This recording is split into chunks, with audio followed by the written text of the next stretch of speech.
अरे बेटा कहाँ चले? अम्मी वो मगरिब की नमाज पढ़ने। अरे पर अभी नमाज में तो टाइम है ना, अभी तो अजान हुई है, पहले कुछ खा तो लो। अम्मी वो इफ्तारी में आके कर लूँगा, लेकिन वो पहली सफ़ में नमाज नहीं मिलती, मस्जिद में रश हो जाता है ना, और आपको तो पता है पहली सफ़ में नमाज पढ़ने का कितना बड़ा सवाब है। भाई वाह क्या बात है। अच्छा तो भाई बेगम आज हम भी पहली सफ़ में नमाज पढ़ेंगे। क्या बात है, हम भी ज़रा सवाब कमाएं। हाँ तो चलें बेटा। चलें पापा चलें।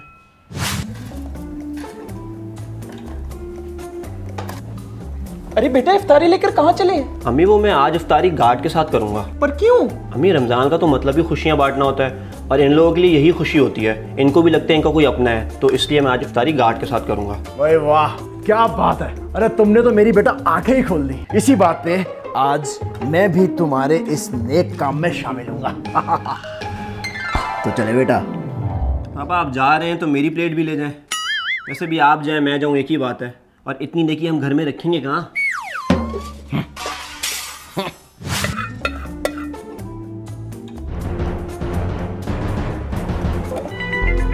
अरे बेटा कहाँ जा रहे हो? शहरी में सिर्फ 20 मिनट रह गए। अम्मी वो बाइक पार करना भूल गया था घर के अंदर कल मैं, और आपको तो पता है कितनी वारदातें हो रही हैं बाहर, तो बस मैं बाइक पार करके आ रहा हूँ, 2 मिनट में आ रहा हूँ। बेटा जल्दी आना जल्दी आना। जी।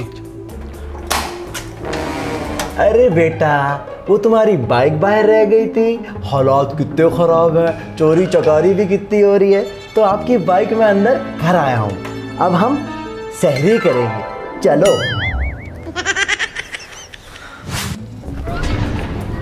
क्या हुआ बेटा, आज कोई नेकी कमाने नहीं जाना है?